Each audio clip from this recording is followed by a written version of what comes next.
Hi hello ನಮಸ್ಕಾರ ಎಲ್ಲರಿಗೂ Mamata food ಕೋರ್ಟ್ಗೆ ಸ್ವಾಗತ. ಹಾಗಲಕಾಯಿ ಪಲ್ಯ ಮಾಡ್ತಾಯಿದ್ದೀನಿ, ಬನ್ನಿ ನೋಡೋಣ ಹೇಗೆ ಮಾಡೋದು ಅಂತ. ನಾನು ಒಂದು 1/4 kg ಹಾಗಲಕಾಯಿ ತಗೊಂಡಿದ್ದೀನಿ. ಇದಕ್ಕೆ ಸಿಪ್ಪೆ ಸ್ವಲ್ಪ ಮೇಲ್ಮೇಲೆ ನೋಡಿ ಇದನ್ನು ತೆಗೆದುಬಿಟ್ಟು ಆ ಕಡೆ ಕಟ್ ಮಾಡಿಕೊಂಡು ನೋಡಿ ಸುಮ್ಮನೆ ಈ ಥರ ಮಾಡಿಕೊಂಡ್ರೆ ಸಾಕು, ತುಂಬ ತೆಗಿಬೇಡಿ, ಸುಮ್ಮನೆ ಹಿಂಗೆ ಮೇಲೆ ತಗೊಂಡ್ರೆ ಸಾಕು. ನೋಡಿ ಈ ಥರ ತಗೊಂಡ್ರೆ ಸಾಕು. ಅದನ್ನು ಹಾಗೆ ತಗೋತೀನಿ. ನಾನೊಂದು ಬಟ್ಲು ತೊಗೊಂಡಿದ್ದೀನಿ, ಈ ಥರ ಮಧ್ಯದಲ್ಲಿ ಕಟ್ ಮಾಡ್ಕೊಳ್ತಾ ಇದ್ದೀನಿ. ನೋಡಿ ಕಟ್ ಮಾಡಿಕೊಂಡು ಈ ಬೀಜ ದಪ್ಪಗಿದ್ರೆ ತೆಗೆದುಬಿಡಿ, ಸಣ್ಣಕ್ಕಿದ್ರೆ ಬೇಡ. ತಕ್ಕೊಂಡಿದ್ದೀನಿ. ಇದು ಈ ಥರ ಸಣ್ಣಕ್ಕೆ ಪೀಸ್ ಮಾಡ್ಕೋಬೇಕು. ನೋಡಿ ಈ ಥರ ಪೀಸಸ್ ಮಾಡ್ಕೋಬೇಕು. ನಾನು ಅದೇ ಥರ ಇದೆಲ್ಲ ಪೀಸ್ ಮಾಡ್ಕೊಂಡು ಬರ್ತೀನಿ. ಹಾಗಲಕಾಯಿ ಎಲ್ಲ ಈ ಥರ ಸಣ್ಣ ಕಟ್ ಮಾಡ್ಕೊಂಡು ಬಂದಿದ್ದೀನಿ. ಇದಕ್ಕೆ ಒಂದು ಅರ್ಧ ಸ್ಪೂನಷ್ಟು ಉಪ್ಪು ಹಾಕ್ಬಿಡೋಣ. ಉಪ್ಪು ಹಾಕ್ಬಿಟ್ಟು ಒಂದು 10 ನಿಮಿಷ ಒಂದು ಕಡೆ ಇಟ್ಬಿಡೋಣ. ಇದೆಲ್ಲ ನೀರು ಬಿಟ್ಕೊಂಡ್ಬಿಡುತ್ತೆ ಹಾಗಲಕಾಯ್ದು, ಆ ಕೈ ಎಲ್ಲ ಹೋಗ್ಬಿಡುತ್ತೆ. ಅದು ಚೆನ್ನಾಗಿ ನಾನು ಮಿಕ್ಸ್ ಮಾಡ್ಕೊಂಡು ಎಲ್ಲದಕ್ಕೂ ಉಪ್ಪು ಹಿಡಿಬೇಕು. ಆ ಥರ ಮಾಡಿಕೊಂಡು ಇದೊಂದು ಪಕ್ಕಕ್ಕೆ ಇಟ್ಬಿಡೋಣ. ಇದರಲ್ಲಿ ಇರೋ ನೀರೆಲ್ಲ ಬಂದುಬಿಡುತ್ತೆ. ಈಗ ಇದೆಲ್ಲ ಒಗ್ಗರಣೆಗೆ ಒಂದು ದೊಡ್ಡ ಈರುಳ್ಳಿ ನಾನು ಈ ಥರ ಸಣ್ಣದಾಗಿ ಕಟ್ ಮಾಡ್ಕೊಂಡಿದ್ದೀನಿ. ಹಸಿಮೆಣಸಿನಕಾಯಿ ಒಂದು 2 ಈ ಥರ ರೌಂಡಾಗಿ ಕಟ್ ಮಾಡ್ಕೊಂಡಿದ್ದೀನಿ. ಬೆಳ್ಳುಳ್ಳಿ ಒಂದು 7-8 ತೊಗೊಂಡು ಜಜ್ಕೊಂಡಿದ್ದೀನಿ. ಒಂದೇ ಒಂದು ಟೊಮೆಟೊ ಹಣ್ಣು ತೊಗೊಂಡು ಸಣ್ಣದಾಗಿ ಕಟ್ ಮಾಡ್ಕೊಂಡಿದ್ದೀನಿ. ಕರಿಬೇವಿನ ಸೊಪ್ಪು ಒಂದು 2 ಕಡ್ಡಿಯಷ್ಟು ತೊಗೊಂಡಿದ್ದೀನಿ. ಇಷ್ಟು ಒಂದು ಚಿಕ್ಕ ನಿಂಬೆಹಣ್ಣು ಗಾತ್ರದ ಹುಣಸೆಹಣ್ಣು ನೆನೆಸ್ಕೊಂಡಿದ್ದೀನಿ. ಬನ್ನಿ ನೋಡೋಣ ಹೇಗೆ ಮಾಡೋದು ಅಂತ. ನಾನು ಸ್ಟವ್ ಅಂಟಿಸಿ ಬಾಣಲಿ ಇಟ್ಟಿದ್ದೀನಿ. ಬಾಣಲಿಗೆ ನೋಡಿ ಒಂದು ದೊಡ್ಡ 4 ಸ್ಪೂನಷ್ಟು ಎಣ್ಣೆ ಹಾಕ್ಕೊಳ್ಳೋಣ. ಸ್ವಲ್ಪ ಎಣ್ಣೆ ಜಾಸ್ತಿ ಇದೆ, ಚೆನ್ನಾಗಿರುತ್ತೆ ಹಾಗಲಕಾಯಿ ಗೊಜ್ಜು. ಈಗ ಎಣ್ಣೆ ಕಾದಿದೆ. 1/4 ಸ್ಪೂನಷ್ಟು ಸಾಸಿವೆ ಹಾಕ್ಕೊಳ್ತಾ ಇದ್ದೀನಿ. ಸಾಸಿವೆ ಸಿಡಿತಾ ಇದೆ. 2 ಸ್ಪೂನಷ್ಟು ಉದ್ದಿನಬೇಳೆ ಹಾಕ್ಕೊಳ್ತಾ ಇದ್ದೀನಿ. ಉದ್ದಿನಬೇಳೆ ಸ್ವಲ್ಪ ಕೆಂಪಾಗಲಿ. ನೋಡಿ ಉದ್ದಿನಬೇಳೆ ಕೆಂಪಾಗಿದೆ. ಈರುಳ್ಳಿ ಹಾಕ್ಕೊಳ್ತಾ ಇದ್ದೀನಿ. ಇದಕ್ಕೆ ಈರುಳ್ಳಿ, ಬೆಳ್ಳುಳ್ಳಿ, ಹಸಿಮೆಣಸಿನ್ಕಾಯಿ, ಕರಿಬೇವಿನ ಸೊಪ್ಪು ಇಷ್ಟು ಹಾಕ್ಕೊಂಡು ಫ್ರೈ ಮಾಡ್ಕೊಳ್ಳೋಣ. ಮೊದಲಿಗೆ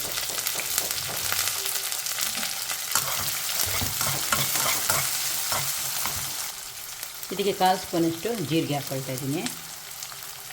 ಸ್ವಲ್ಪ ಎಲ್ಲ ಕೆಂಪಗೆ ಸ್ವಲ್ಪ ಫ್ರೈ ಆಗಲಿ.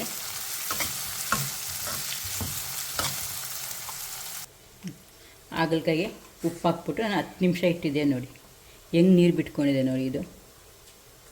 ಇದೀಗ ನಾನು ಸ್ವಲ್ಪ ತೊಳ್ಕೊಂಡು ಬರ್ತೀನಿ. ಚೆನ್ನಾಗಿ 1-2 ಸತಿ ತೊಳ್ಕೊಂಡು ಬರ್ತೀನಿ. ಈರುಳ್ಳಿ ಕೆಂಪಾಗಿದೆ. ಟೊಮೆಟೊ ಹಣ್ಣು ಹಾಕ್ಕೊಳ್ತಾ ಇದ್ದೀನಿ. ಟೊಮೆಟೊ ಹಾಕ್ಬಿಟ್ಟು ಸ್ವಲ್ಪ ಫ್ರೈ ಮಾಡ್ಕೊಳ್ಳೋಣ. 1-2 ನಿಮಿಷ ಫ್ರೈ ಮಾಡ್ಕೊಳ್ಳೋಣ, ಜಾಸ್ತಿ ಹೊತ್ಬೇಡ. ಟೊಮೆಟೊ ಹಣ್ಣು 2 ನಿಮಿಷ ಫ್ರೈ ಆಗಿದೆ. ಈಗ ಹಾಗಲಕಾಯಿ ಹಾಕ್ಬಿಡ್ತೀನಿ. ಹಾಗಲಕಾಯಿನೂ ಚೆನ್ನಾಗಿ ಫ್ರೈ ಆಗಬೇಕು. ಇದರಲ್ಲಿ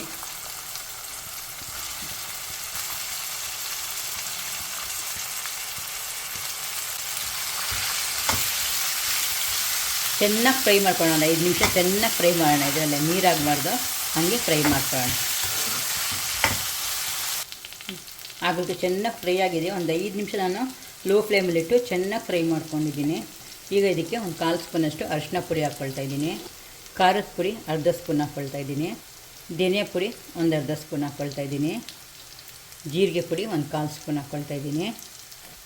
ರುಚಿಗೆ ತಕ್ಕಷ್ಟು ಉಪ್ಪು ಹಾಕ್ಕೊಳ್ತಾ ಇದ್ದೀನಿ. ಮಿಕ್ಸ್ ಮಾಡ್ಕೊಳ್ಳಿ.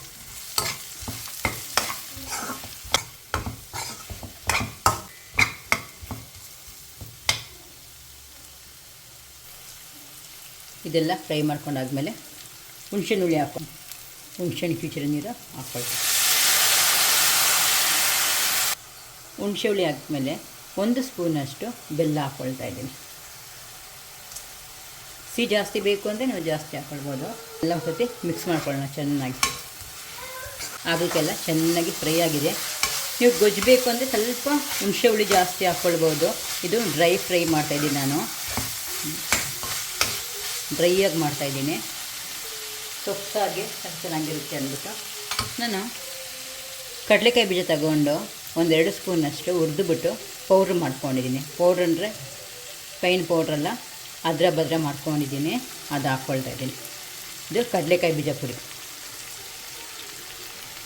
ಸಣ್ಣದಾಗಿ ಕೊತ್ತಂಬರಿ ಸೊಪ್ಪು ಹಚ್ಕೊಂಡಿದ್ದೀನಿ, ಅದು ಕೂಡ ಹಾಕ್ಕೊಳ್ತಾ ಇದ್ದೀನಿ. ಈಗ ಇದೆಲ್ಲ ಫ್ರೈ ಮಾಡಿ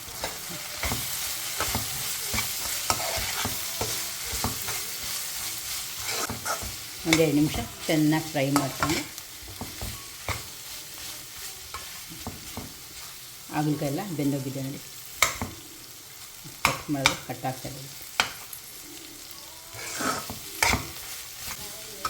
ಈಗ ಇದಾಗಿದೆ, ನಾನು ಸ್ಟವ್ ಆಫ್ ಮಾಡಿಬಿಟ್ಟು ಸರ್ವ್ ಮಾಡ್ಕೊಳ್ತೀನಿ. ಹಾಗಲಕಾಯಿ ಪಲ್ಯ ರೆಡಿ ಆಯಿತು. ಇದನ್ನು ಡ್ರೈ ಫ್ರೈ ಮಾಡ್ಕೊಂಡಿದ್ದೀನಿ ಹಾಗಲಕಾಯಿ ಪಲ್ಯ, ಯಾಕಂದರೆ ನಾವು ಟ್ರಿಪ್ಗೆ ಹೋದ್ರೂ ಇದು ತಗೊಂಡೋಗ್ಬೋದು, ಕೆಡೋದೇ ಇಲ್ಲ, ಚೆನ್ನಾಗಿರುತ್ತೆ. ತುಂಬ ಡ್ರೈ ಮಾಡ್ಕೊಂಬಿಟ್ರೆ ಚೆನ್ನಾಗಿರುತ್ತೆ. ಆಯಿತು, ಇದು ಸೈಡ್ ಡಿಶ್ಗೆಲ್ಲ ತುಂಬ ಚೆನ್ನಾಗಿರುತ್ತೆ. ಚಪಾತಿಗಂತೂ ತುಂಬ ಟೇಸ್ಟಿಯಾಗಿರುತ್ತೆ, ಚೆನ್ನಾಗಿರುತ್ತೆ. ನಾವು ಟ್ರಿಪ್ಗೆ ಹೋದರೆ ಚಪಾತಿ ಮತ್ತು ಇದು ಮಾಡ್ಕೊಂಡು ಹೋದರೆ 2 ದಿನಕ್ಕಾದರೂ ಆಗುತ್ತೆ, ಒಂದು 3-4 ದಿನ ಕೆಡೋದಿಲ್ಲ ಬರೀ ಎಣ್ಣೆಯಲ್ಲಿ ಮಾಡಿದ್ರೆ. ಬೈ ನೋಡೋಣ ಟೇಸ್ಟ್ ಹೇಗಿದೆ ಅಂದ್ಬಿಟ್ಟು.